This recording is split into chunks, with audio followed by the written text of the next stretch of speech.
Assalamualaikum warahmatullahi wabarakatuh. Salam sejahtera, jamu budaya, salam kebajikan. Nama saya Friendly Wehanto, NIDN 0019078403, dosen Program Studi Teknologi Hasil Pertanian Universitas Papua. Pada kesempatan ini, saya akan mempraktekkan pernyataan diri dosen dalam unjuk kerja Tridharma Perguruan Tinggi bidang pengajaran. Dalam video ini, saya akan mendeskripsikan mata kuliah yang saya ajar menggunakan metode delivery, interaction, dan assessment. Video ini dibuat untuk memenuhi persyaratan pada proses seleksi sertifikasi dosen gelombang 2 tahun 2022.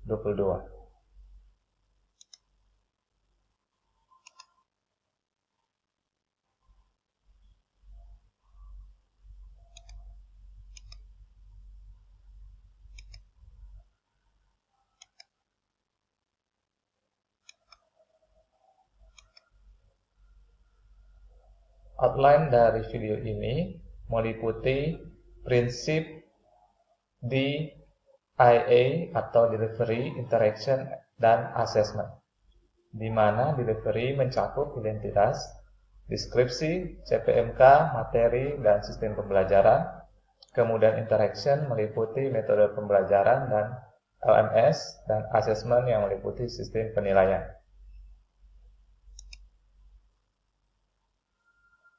Delivery, identitas mata kuliah. Mata kuliah ini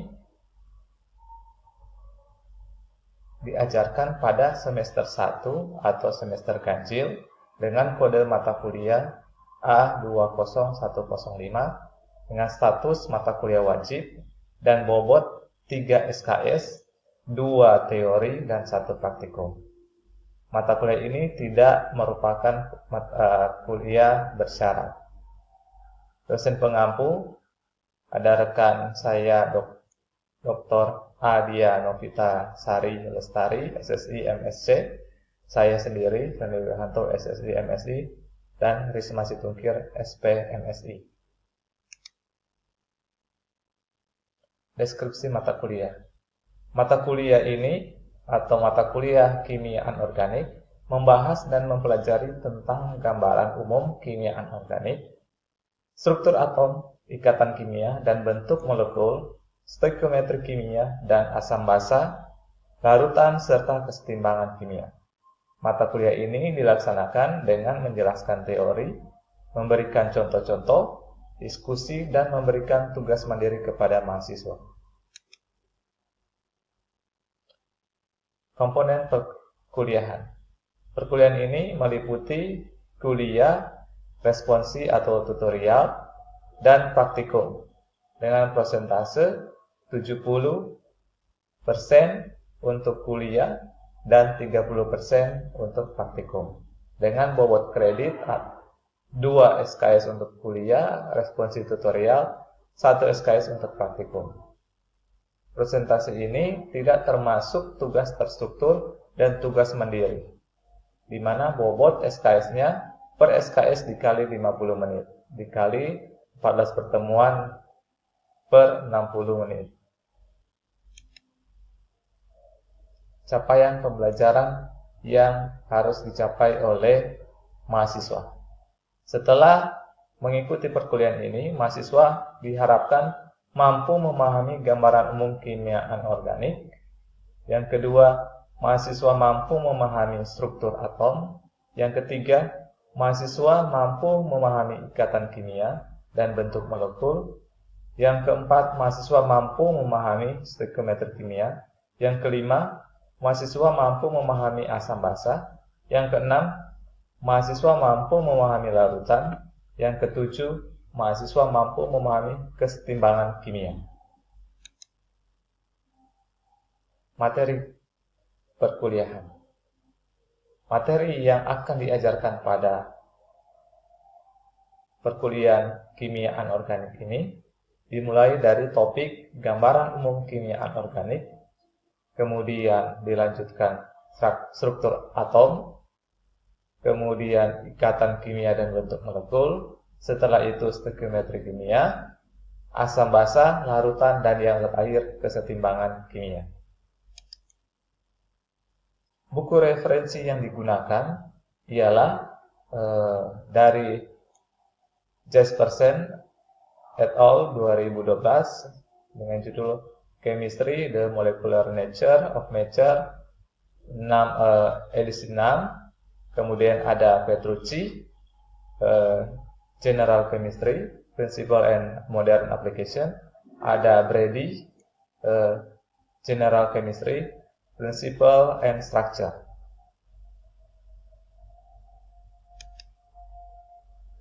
Interaction.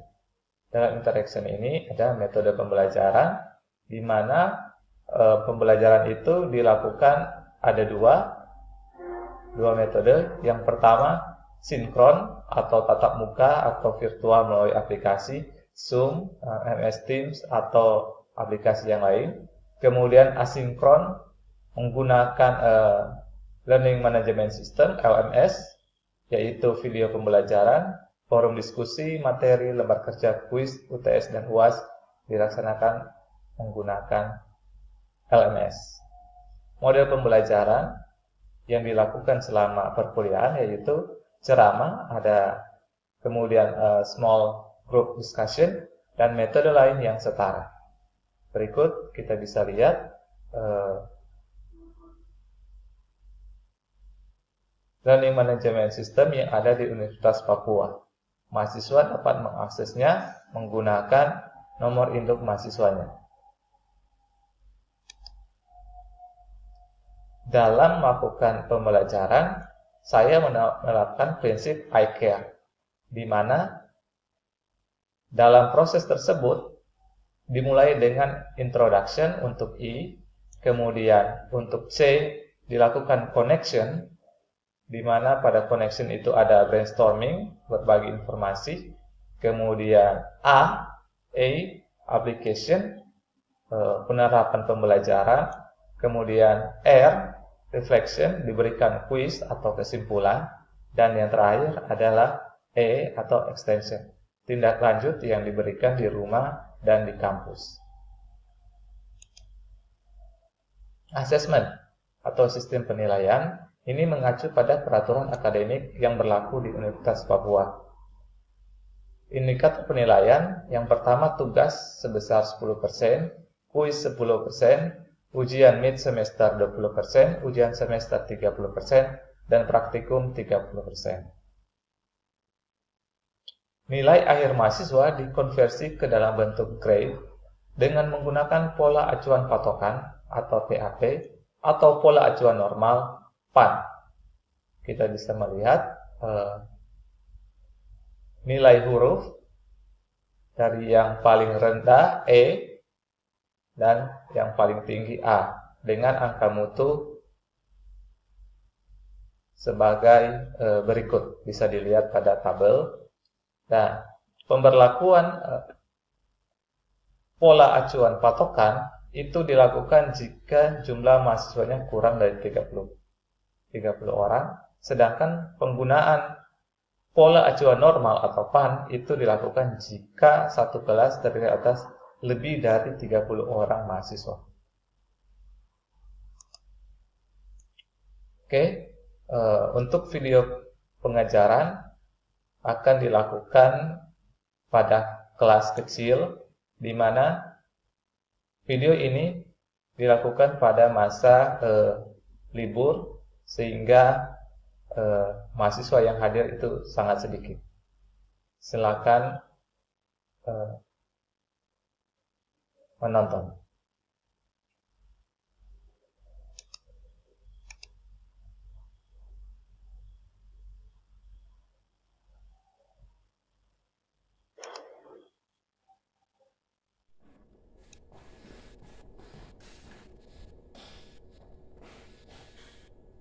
Selamat pagi, baiklah, kita tidak berlama-lama.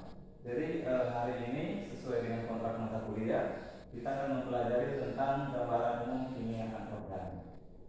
Nah,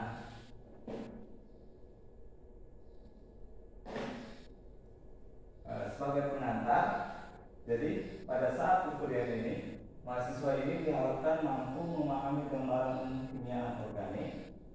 Kemudian setelah mengikuti perkuliahan ini, mahasiswa diharapkan mampu menjelaskan definisi ilmu kimia, manfaat, materi, dan penggolongannya, serta partikel-partikel materi dan perubahan materi.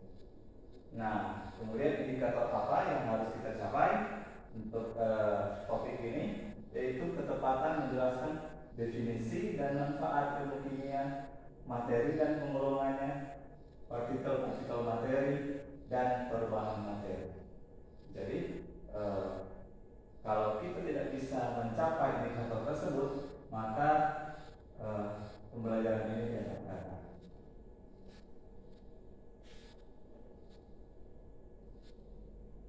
Nah, ini ada gambar. Kira-kira ini gambar apa? Peristiwa apa?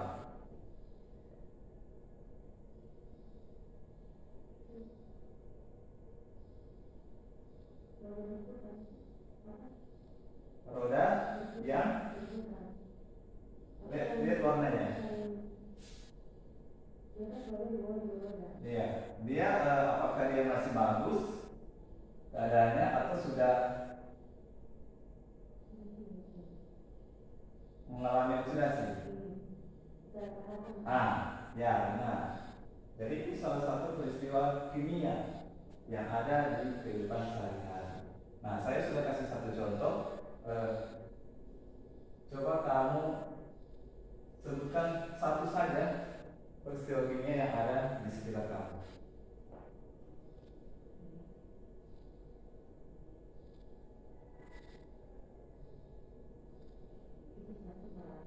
Ya, apa lagi? Tandanya kamu masak.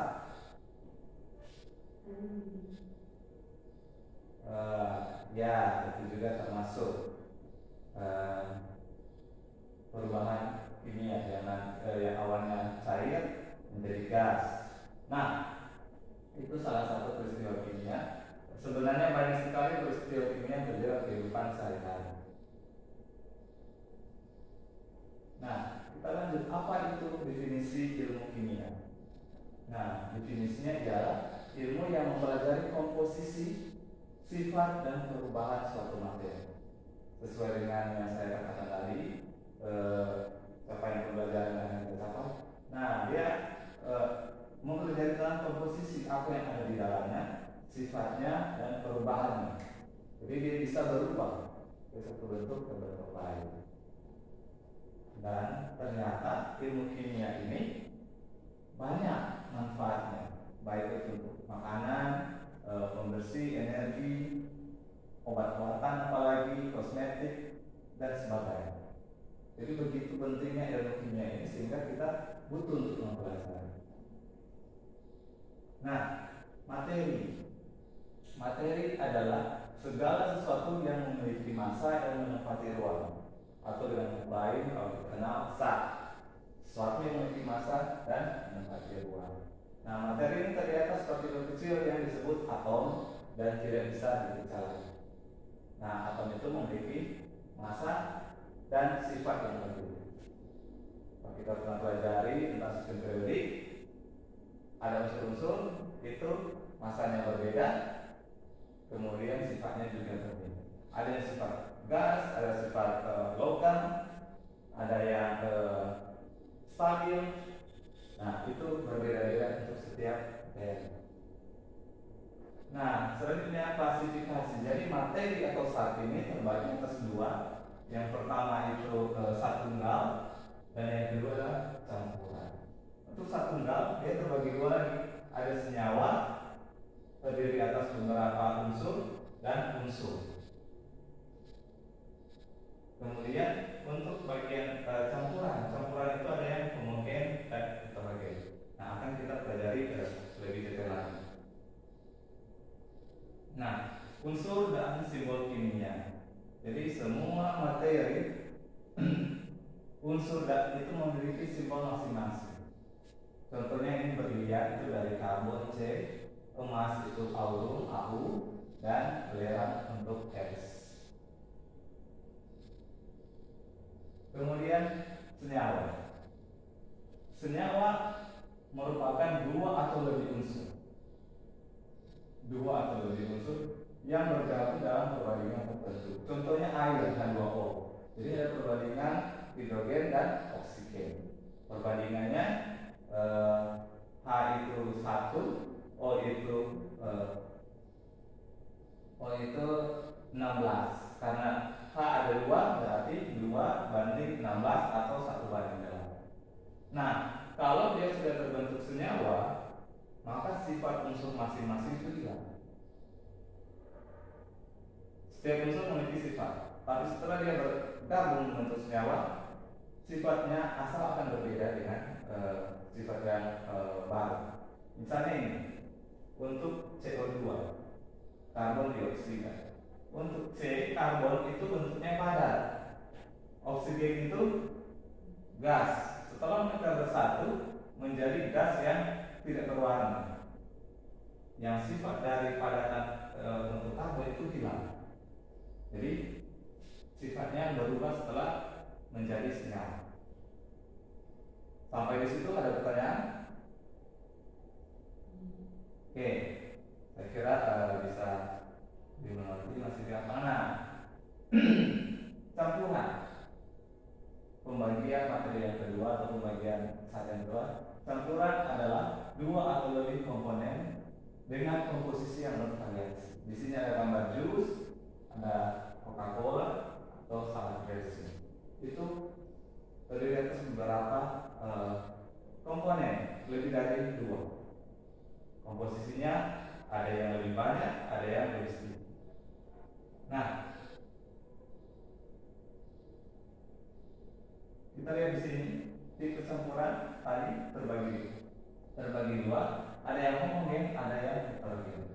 Kalau dia homogen berarti sama, kelihatannya sama, tidak ada perbedaan fase.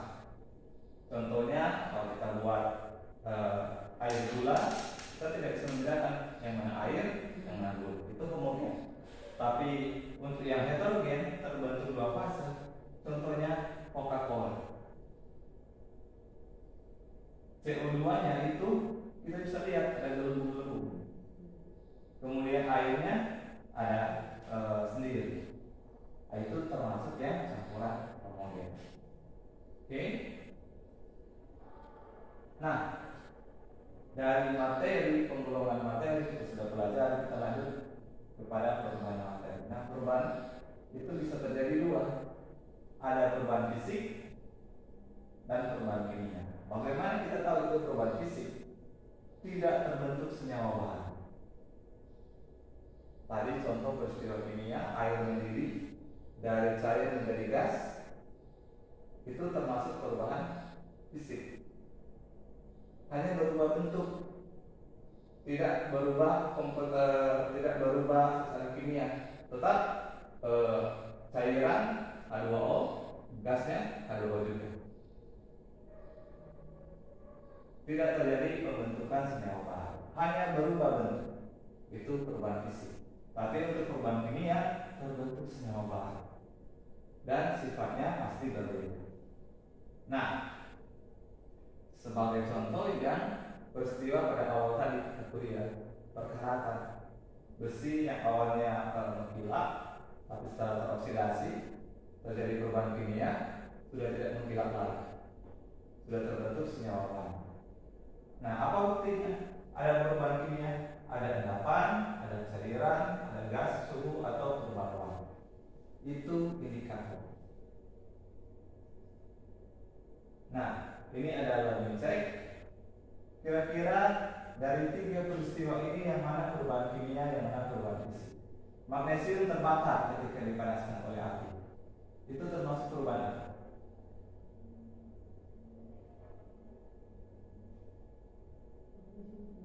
Iya, terbakar dipanaskan oleh api.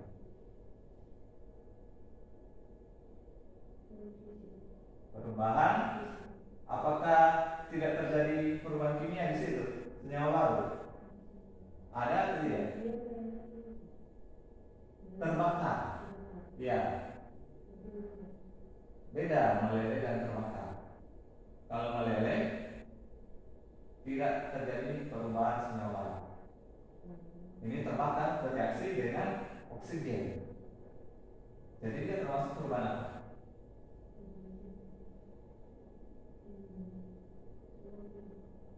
Jadi kalau proses pembakaran itu berarti dia bereaksi dengan oksigen. Berarti dia perubahan kimia. Kemudian logam magnesium bertahap di udara. Perubahan kimia juga. Logam magnesium meleleh pada suhu 922 Kelvin. Perubahan fisik. Oke, berarti saya lihat sudah paham.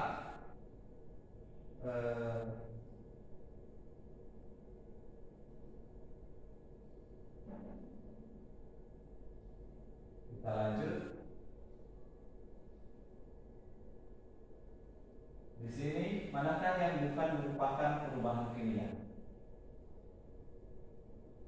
Yang bukan merupakan perubahan kimia berarti perubahan fisik. Di sini ada korek api terbakar di udara. Apakah itu perubahan kimia atau fisik?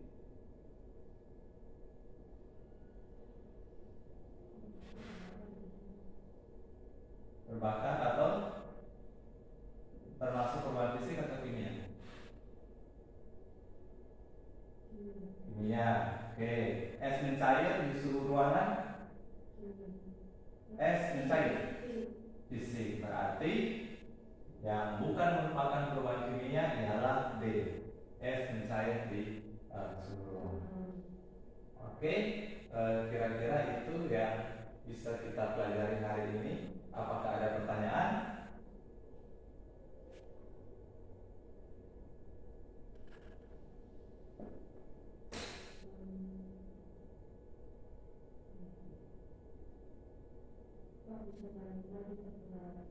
Oke, balik.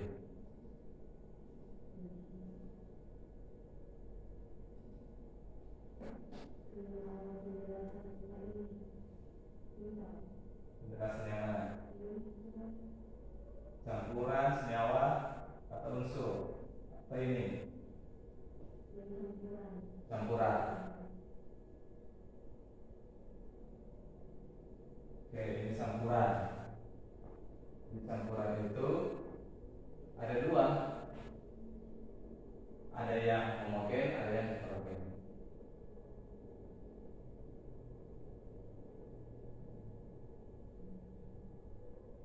Jadi selama kita bisa melihat ada perbedaan, ada fase yang berbeda, itu berarti heterogen. Kalau dari dua atau lebih. Kalau dia kelihatan sama semua, kita tidak bisa bedakan, berarti dia homogen. Kira-kira itu mungkin yang bisa kita ambil kesimpulan dari topik hari ini ialah kimia itu ilmu yang bermanfaat bagi banyak aspek. Kemudian dia mempelajari tentang komposisi atau komponen di dalamnya, sifatnya serta perubahan. Oke, itu saja kesimpulannya. Kemudian nanti kamu buat tugas ringkasan, masukkan di e-learning kamu ya, supaya saya bisa cek, kemudian akan langsung berikan penilaian. Terima kasih, tetap jaga kesehatan. Selamat pagi.